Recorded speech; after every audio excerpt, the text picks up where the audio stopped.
ನಮಸ್ಕಾರ. ಅನುರಾಧ್ಯ ಕಿಚನ್ಗೆ ಸ್ವಾಗತ. ಮ್ಯಾಂಗೋ ಸೀಸನಲ್ಲಿ ಮ್ಯಾಂಗೋಯಿಂದ ವೆರೈಟಿ ಆಗಿರುವಂಥ ಸ್ವೀಟನ್ನೆಲ್ಲ ಮಾಡಿರ್ತೀರ, ಸ್ವೀಟ್ ಡಿಶಸನ್ನು ಟ್ರೈ ಮಾಡಿರ್ತೀರ. ಯಾವತ್ತಾದರೂ ಮ್ಯಾಂಗೋ ರಸಮಲೈ ಟ್ರೈ ಮಾಡಿದ್ದೀರಾ? ಮಾಡಿಲ್ಲ ಅಂದರೆ ಬನ್ನಿ, ಇವತ್ತು ನಾನು ಮ್ಯಾಂಗೋ ರಸಮಲೈ ರೆಸಿಪಿ ತೊಗೊಂಡು ಬಂದಿದ್ದೀನಿ. ಇದು ತುಂಬಾ ಸಿಂಪಲ್ಲಾಗಿ ಮಾಡ್ಕೊಳ್ಬೋದು. ಟೇಸ್ಟು ಸಹ ಸೂಪರಾಗಿರುತ್ತೆ. ಅದರಲ್ಲೂ ಚಿಲ್ಡಾಗಿ ತಿಂದ್ರಂತೂ ಸಖತ್ತಾಗಿರುತ್ತೆ ಟೇಸ್ಟು. ಇದನ್ನು ಹೇಗೆ ಸಿಂಪಲ್ಲಾಗಿ ಮಾಡೋದು ಅಂತ ತೋರಿಸ್ತೀನಿ, ಬನ್ನಿ. ಮಾಡದಿದ್ದವರು ಮಾಡ್ಕೊಳ್ಳಿ ಒಮ್ಮೆ. ನೋಡಿ, ಇಲ್ಲಿ ಮೊದಲೊಂದು ಮಾವಿನ ಹಣ್ಣು ತೊಗೊಂಡಿದ್ದೀನಿ. ಇದನ್ನು ಚೆನ್ನಾಗಿ ತೊಳೆದು ಸಿಪ್ಪೆ ತೆಗೆದಿದ್ದೀನಿ. ಇದನ್ನು ನಾವೀಗ ಒಂದು ದೊಡ್ಡ ದೊಡ್ಡ ಹೋಳಾಗಿ ಕತ್ತರಿಸ್ಕೊಳ್ಳೋಣ. ಚಿಕ್ಕ ಚಿಕ್ಕದಾಗಿ ಏನು ಹೆಚ್ಚೋದು ಬೇಡ, ಯಾಕಂದರೆ ನಾವಿಲ್ಲಿ ಮಿಕ್ಸಿಗೆ ಹಾಕ್ತಾಯಿದ್ದೀವಿ. ಹಾಗಾಗಿ ರಫಾಗಿ ಇದನ್ನು ಇದು ಮಾಡ್ಕೊಳ್ಳಿ, ಕಟ್ ಮಾಡ್ಕೊಂಡು ಮಿಕ್ಸಿಗೆ ಹಾಕ್ಕೊಳ್ಳಿ. ಆದರೆ ಒಂದೇನು ಹೇಳಿದರೆ, ಮ್ಯಾಂಗೋ ರಸಮಲೈ ಮಾಡುವಾಗ ನೆನ್ಪಿಟ್ಕೊಳ್ಬೇಕು, ಮಾವಿನ ಹಣ್ಣು ಚೆನ್ನಾಗಿ ಹಣ್ಣಾಗಿರಬೇಕು ಮತ್ತು ಚೆನ್ನಾಗಿ ಸ್ವೀಟ್ ಇರಬೇಕು. ಹುಳಿ ಇದ್ದಿದ್ದೆಲ್ಲ ತೊಗೊಂಡ್ರೆ ಅಷ್ಟು ಚೆನ್ನಾಗಾಗಲ್ಲ.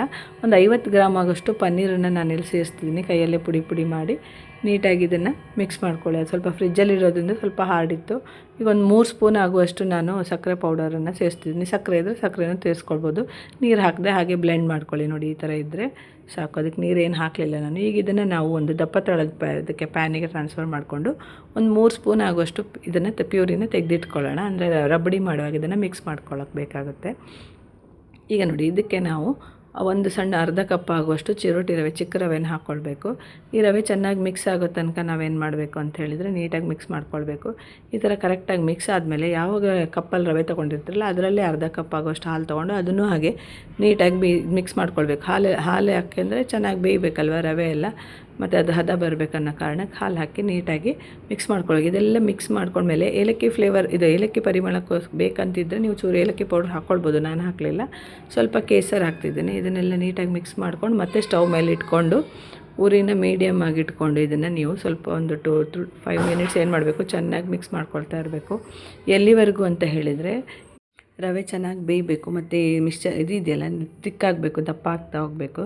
ಈ ಶೀರ ಎಲ್ಲ ಮಾಡ್ತೀವಲ್ಲ ಆ ಹದಕ್ಕೆ ಬರಬೇಕು. ಸ್ವಲ್ಪ ದಪ್ಪ ಅಂದರೆ ಅದು ಉಂಡೆ ಮಾಡೋಕ್ಕೆ ಬರಬೇಕು, ಚಿಕ್ಕ ಚಿಕ್ಕ ರಸಗುಲ್ಲ ಮಾಡೋಕ್ಕೆ ಬರಬೇಕು. ಆ ಥರ ನಾವು ಇದನ್ನು ನೀಟಾಗಿ ಮಗ್ಸ್ತಾ ಇರಬೇಕು, ತಳೆ ಹಿಡಿಯೋಕ್ಕೆ ಬಿಡಬಾರ್ದು. ನೋಡಿ, ಈ ಥರ ಮಗ್ಸ್ತಾ ಇರುವಾಗ ಸ್ವಲ್ಪ ದಪ್ಪ ಆಗುತ್ತೆ.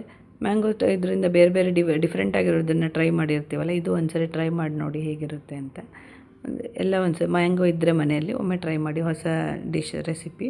ಸೊ ನೋಡಿ, ಈ ಥರ ಎಲ್ಲ ಮಿಕ್ಸ್ ಮಾಡ್ಕೊಳ್ಬೇಕು. ಈಗ ಸ್ವಲ್ಪ ಗಟ್ಟಿಯಾಗಿದೆ ನೋಡಿ. ಈ ಥರ ಗಟ್ಟಿ ಆದಮೇಲೆ ಇನ್ನೊಂದು ಇಷ್ಟ ಆದರೆ ಸಾಕು, ಕರೆಕ್ಟಾಗಿದೆ ನೋಡಿ, ಎಲ್ಲಲ್ಲಿ ಬಿಡ್ತಾ ಇದೆ ತಳ. ಸೊ ಈ ಥರ ಆದಮೇಲೆ ಇದನ್ನು ನಾವೇನು ಮಾಡಬೇಕು, ಸ್ಟವ್ ಆಫ್ ಮಾಡಿ ಅದನ್ನು ಸ್ವಲ್ಪ ಕೂಲ್ ಆಗೋಕ್ಕೆ ಬಿಡಬೇಕು. ಉಂಡೆ ಮಾಡಬೇಕಾದ್ರೆ ಅದು ಫುಲ್ ಕಂಪ್ಲೀಟಾಗಿ ಕೂಲ್ ಆಗಬೇಕು. ಸೊ ಹಾಗಾಗಿ ಕೂಲ್ ಆಗೋಕ್ಕೆ ಬಿಡ್ತೀನಿ ಇಲ್ಲಿ.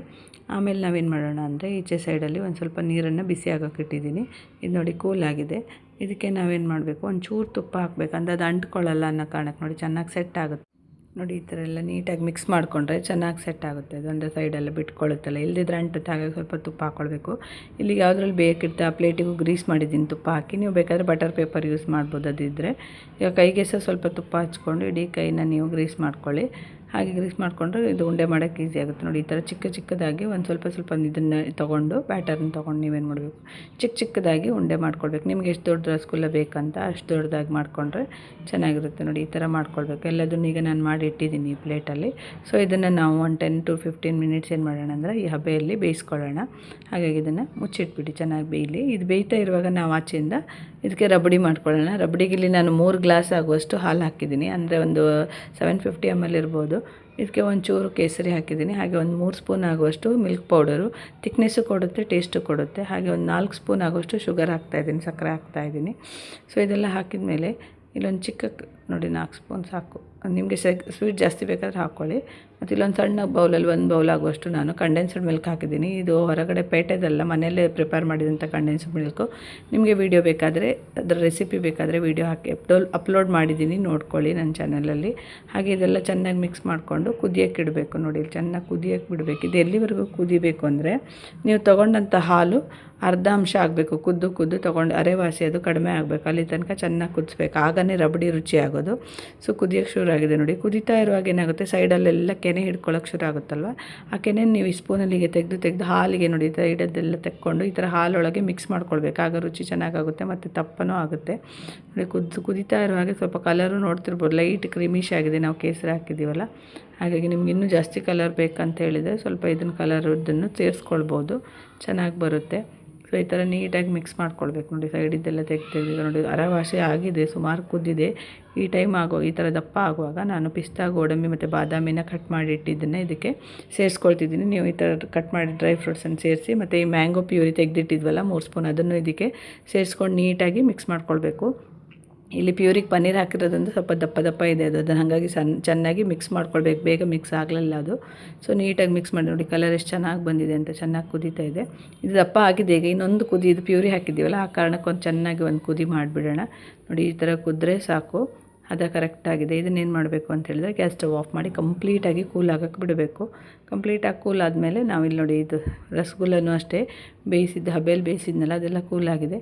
ಅದನ್ನೊಂದು ಪ್ಲೇಟಿಗೆ ಎತ್ತಿಟ್ಕೊಂಡಿದ್ದೀನಿ. ಸೊ ಅದನ್ನೇನು ಮಾಡ್ತೀನಿ, ಕಂಪ್ಲೀಟಾಗಿ ಕೂಲ್ ಆದ ರಬಡಿನ ಈಗ ನಾವು ಒಂದು ಇದಕ್ಕೆ ಜಾರಿಗೆ ಏನು ಮಾಡೋಣ ಹಾಕ್ಕೊಳ್ಳೋಣ. ಅದಕ್ಕೇ ನಾವು ಈ ಕಂಪ್ಲೀಟ್ ಕೂಲ್ ಆದಂಥ ರಸಗುಲ್ಲ ಎಲ್ಲ ಹಾಕ್ಕೊಳ್ಳೋಣ. ಇದನ್ನೆಲ್ಲ ಹಾಕಿದ ಮೇಲೆ ನೀಟಾಗಿ ಒಂದು ಮಿಕ್ಸ್ ಮಾಡಿ ನೀವೇನು ಮಾಡಬೇಕು, ಒಂದು ಮಿನಿಮಮ್ ಒಂದು 5 ರಿಂದ 6 ಗಂಟೆನಾದರೂ ಇದನ್ನು ಫ್ರಿಜ್ಜಲ್ಲಿ ಇಡಬೇಕು. ಸಖತ್ತಾಗಿ ಕೂಲ್ ಆಗಬೇಕಂದ್ರೆ ಒಳ್ಳೆ ಚಿಲ್ಲಾದರೆ ತಿನ್ನೋಕ್ಕೆ ಸೂಪರಾಗಿರುತ್ತೆ. ನೀವು ಸರ್ವ್ ಮಾಡೋ ಮುಂಚೆ ಚಿಲ್ಲಡಾಗಿ ಸರ್ವ್ ಮಾಡಿದರೆ ತಿನ್ನೋರಿಗೆ ಖುಷಿಯಾಗಿರುತ್ತೆ. ಹಾಗಾಗಿ ಇದನ್ನು ಚಿಲ್ಲಾಗಿ ಇಡೋಣ. ನೋಡಿ ಇಲ್ಲಿ ಚಿಲ್ಲಾಗಿದೆ. ತಿಂತಾಯಿದ್ರೆ ಈಗ ತಿಂದರೆ ಸೂಪರಾಗಿರುತ್ತೆ. ಇವತ್ತಿನ ಈ ರೆಸಿಪಿ ನಿಮ್ಗೆ ಇಷ್ಟ ಆಯಿತು ಅಂತ ಅಂದ್ಕೊಳ್ತೀನಿ. ಇಷ್ಟ ಆದರೆ ವೀಡಿಯೋಗೆ ಲೈಕ್ ಮಾಡಿ. ಹಾಗೆ ಯಾರೆಲ್ಲ ನನ್ನ ಚಾನಲ್ನ ಸಬ್ಸ್ಕ್ರೈಬ್ ಮಾಡಿಲ್ಲ ಸಬ್ಸ್ಕ್ರೈಬ್ ಮಾಡ್ಕೊಳ್ಳಿ. ವೀಡಿಯೋನ ನಿಮ್ಮ ಫ್ರೆಂಡ್ಸ್ಗೆ, ರಿಲೇಟಿವ್ಸ್ಗೆಲ್ಲ ಶೇರ್ ಮಾಡಿ. ಹಾಗೆ ಡಿಶನ್ನು ಟ್ರೈ ಮಾಡಿ. ಎಲ್ರಿಗೂ ಒಳ್ಳೆಯದಾಗಲಿ. ಶುಭ ದಿನ.